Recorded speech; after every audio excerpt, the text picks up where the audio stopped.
L'entraîneur du VTT disait, aux Jeux Olympiques, le P d'une mouche prend des résonances planétaires, pour te résumer un peu vulgairement les choses, mais ça donne bien une idée du contexte et de la difficulté de gérer cet environnement, même mieux, de le maîtriser, et la différence est phénoménale. Les niveaux techniques ne sont pas plus forts que sur une Coupe du Monde habituellement, même plutôt en deçà parce qu'il y a plus d'erreurs commises, mais c'est bien la dimension mentale, donc psychologique, et donc d'abord la maîtrise émotionnelle qui va beaucoup faire la différence dans les grands moments. Bonjour, je m'appelle Anthony Perrin, j'ai eu un passé de sportif, j'étais handballeur au début, mes études je voulais faire prof de PS, et suite à un accident au hand, je suis tombé sur la tête, j'ai eu des complications derrière, qui, comme disent les Québécois, je tombais en amour avec la psychologie de sport. Ça m'a ouvert tout un champ et m'a révélé ce que je devais faire en fait en venant ici, c'est-à-dire accompagner les personnes pour leur permettre de réaliser leurs rêves au niveau de la préparation mentale. J'ai eu la chance de m'occuper des équipes de France de VTT cross-country olympique et de BMX de 2005 à 2012. Et donc, dans ce cadre-là, on a réalisé 2 doublés or et argent aux Jeux olympiques de Pékin en 2008, avec Julien Absalon et Jean-Christophe Perrault pour le VTT cross-country olympique. Et puis avec Anne-Caroline Chausson et Laetitia Le Gorguier en BMX Race. Parce que suite à cette expérience-là, j'ai accompagné également Julie Bresset, qui a été championne olympique de VTT cross-country en 2012. Et j'ai eu aussi le grand privilège d'accompagner Quentin Fillon-Maillet pour les Jeux olympiques de Pékin 2022, cette fois-ci dans les Jeux d'hiver. Voilà, et qui a réalisé ce qu'aucun Français n'avait réalisé avant lui, c'est-à-dire ramener 5 médailles d'un seul Jeux olympiques. Pour moi, il y a 4 grandes catégories. Il y a la catégorie de l'approche de la compétition qui va regrouper des choses liées à la motivation, liées à la fixation d'objectifs, liées à des routines de performance, par exemple. Il y a la catégorie qu'on vient d'évoquer juste avant sur la spécificité du contexte olympique, qui est la maîtrise des émotions et la préparation, justement, où là, on va parler plus des choses comme des outils comme la cohérence cardiaque, maintenant, qui est beaucoup utilisée, les techniques de relaxation, de préparation à l'objectif, de visualisation, d'imagerie mentale. On a un autre bloc qui est sur plus la confiance en soi, le leadership, qui n'est pas un gros mot, même si en France, on a encore beaucoup de mal avec cet aspect-là. Il y a vraiment un mindset, comme on dit, un état d'esprit, qui n'est pas encore l'état de flow dont on entend souvent parler, un état un peu de béatitude et tout ça. Non, non, le mindset, c'est quelque chose sur lequel on va pouvoir travailler, que chacun construit à sa façon. Et il y a une dernière partie qui est sous-abordée en général, parce qu'on n'a pas le temps, parce que c'est tout ce qui est lié à la vie de groupe et aux équipes gagnantes, en fait. Phrase de mental gagnant, c'est pour associer joie et performance de haut niveau. Et le pour, il veut dire essayer, coûte que coûte, quoi qu'il en soit, d'être positif, optimiste, utile et réaliste. Et la joie et la performance sont 2 notions qu'on oppose habituellement, alors que le muscle au niveau physiologique n'est jamais autant efficace que quand le mental est relâché, parce que c'est là qu'il va être le plus performant. Dis-toi que c'est la même chose. Il faut trouver des moyens, et chacun a ses combinaisons, pour le jour J, rester cool, entre guillemets, être détendu et prendre du plaisir, alors qu'en apparence, tout le contexte s'y oppose. Pour caricaturer, il y a 2 grands modèles. Il y a les modèles plus cognitifs, intellectuels qui vont être dans la pensée, et il y a les modèles plus physiques, en fait, qui vont être plus dans la pratique et dans le ressenti de leur corps quand ils font. Oui, le mental devient et de plus en plus déterminant plus il y a de la pression, mais en fait, le mental, il agit tout le temps. Donc, si une personne est vraiment au-dessus sur les autres composantes physiques, tactiques, techniques, il peut que sa dégradation mentale ne l'empêche pas de réaliser le titre, puisqu'elle est une jambe et demie au-dessus des autres, par exemple. Tu parlais tout à l'heure des athlètes olympiques. Eux ont passé le stade de la préformation, de la formation, du niveau élite. Ils sont dans l'excellence, comme on dit, c'est-à-dire ils sont là pour performer et ramener les médailles, les titres olympiques et mondiaux. Donc, eux sont à un moment où ils peuvent vouloir mettre tellement de contrôle sur la situation qu'il faut apprendre justement, comme on dit, à lâcher prise, mais c'est plus à lâcher ce qu'on sait pour faire confiance à ce qu'on ressent, notamment notre intuition. Je vais commencer par Novak Djokovic, par exemple, actuellement. Enfin, c'est vraiment le profil de personne qui met tout en œuvre dans l'écoute de son corps. Et donc, c'est très mal perçu, compris par beaucoup de personnes parce qu'elles n'ont pas accès à ce qu'on fait là, en fait. À de l'échange et de la culture, en fait, entre guillemets, à de l'information autour de ce que c'est vraiment. Et elles sont dans les fantasmes, dans toutes les vieilles histoires qu'on a entendues sur les gourous, je sais pas quoi. Et donc, il est vraiment temps qu'on sorte de ça pour rentrer dans la culture de soi, qui n'est pas de l'égoïsme, en fait, qui est travailler à l'élévation de la personne de plus haut et plus haut et plus haut. Caroline Chausson, finale des Jeux Olympiques BMX 2008. Il faut savoir que ça va être la première finale de l'histoire du BMX, donc les Américains ont mis le paquet, entre guillemets. Ils ont même réussi à décaler la journée parce qu'il pleuvait, alors que c'était pas possible et ça n'était jamais arrivé dans le calendrier olympique. Bref, et à ce moment-là, Elle décide pour la première fois, alors que ce n'est pas du tout son tempérament. Quand elle est sur la ligne, déjà, elle a réfléchi parce qu'elle a choisi sa ligne un mois avant. En fait, tout était. Moi, elle m'a dit, Anthony, j'ai été 17 fois championne du monde avant, mais le jour de la finale, j'ai appuyé sur play et tout s'est déroulé comme je le souhaitais, en fait. Et ça, j'avais besoin de la préparation mentale pour ça. Et ce moment-là, alors que c'est pas du tout sa nature, qu'elle n'a jamais fait ça, elle a repensé au préparateur mental, elle a regardé l'anglaise qui était leader mondial et tout, et qui était prévue pour gagner ce coup-là. Elle a regardé et elle dit, Today it's my day. Elle lui a juste dit ça, et c'était tellement différent de d'habitude. Et à ce moment-là, ça l'a vraiment, pour l'autre, a dû gérer quelque chose. Mais Anne Carreau, ça la mettait juste dans son mode en fait qu'elle avait prévu et comment elle a fait. L'autre est parti beaucoup plus fort. Elle lui a fait un dépassement, comme elle dit, d'école de cyclisme.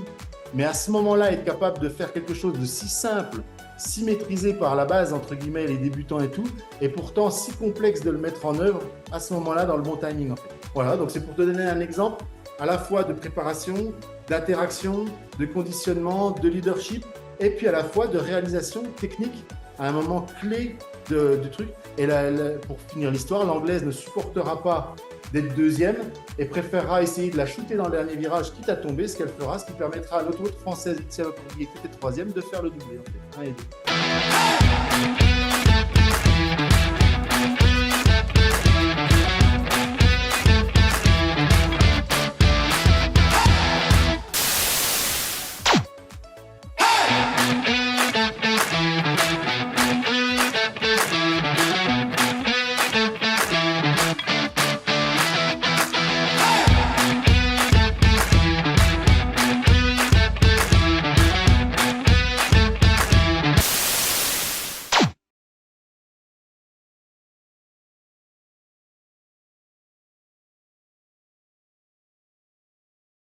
Salut, c'est Quentin Furmaillet et je souhaite féliciter tous les participants du Trail Handifoire qui aident beaucoup la vie des handicapés indirectement. Vous avez participé à ce beau événement, entre autres pour ça.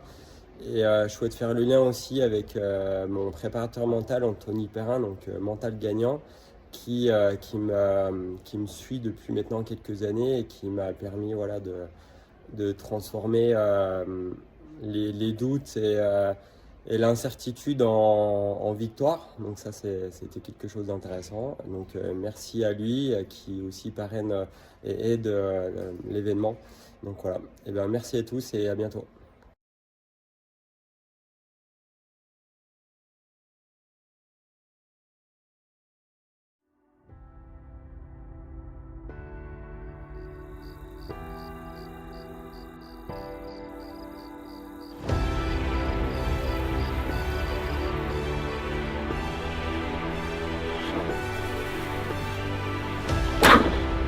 Ces 3 dernières années ont certainement été les plus compliquées à vivre pour moi.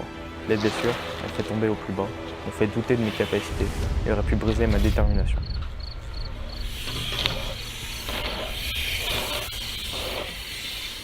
En juillet dernier, je suis devenu le nouveau champion de France et d'Europe U23. Ces titres, ce sont l'accomplissement d'un rêve, d'une vie. C'est la preuve que les nombreuses années d'entraînement, d'acharnement et de sacrifice ont enfin payé.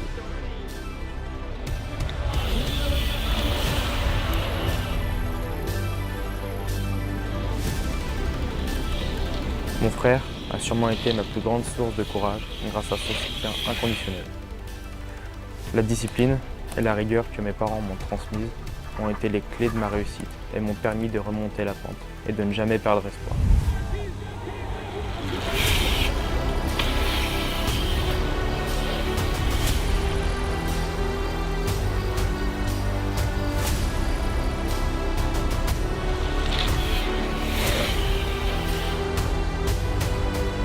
Le club de Besançon a été ma deuxième famille et a contribué plus que quiconque à mes réussites.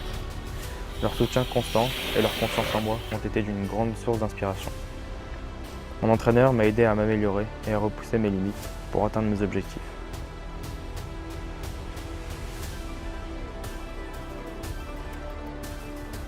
Aujourd'hui, je suis fier de partager ces victoires avec toutes les personnes qui m'ont fait confiance et qui ont cru en moi, même quand j'étais au plus bas.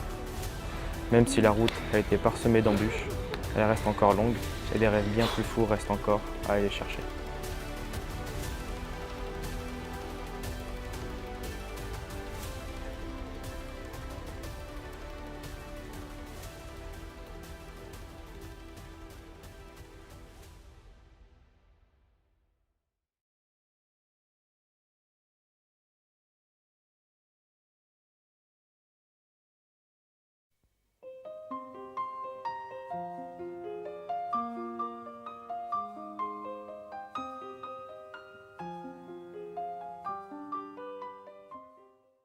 Salut, c'est Quentin Furmaillet. Ouais. Je souhaite faire le lien aussi avec mon préparateur mental, Anthony Perrin, donc mental gagnant, qui me suit depuis maintenant quelques années et qui m'a permis voilà, de transformer les doutes et l'incertitude en victoire. Donc ça, c'était quelque chose d'intéressant. Donc merci à lui qui aussi parraine et aide l'événement.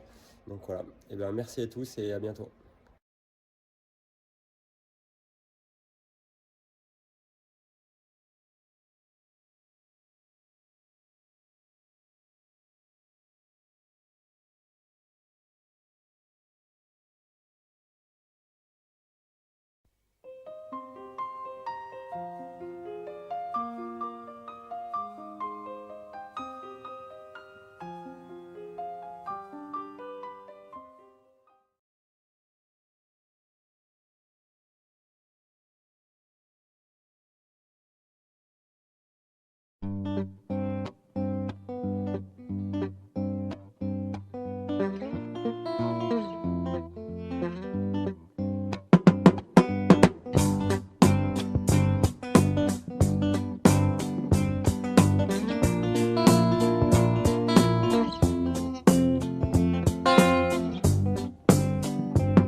J'ai 10 ans, je sais que c'est pas vrai mais j'ai 10 ans.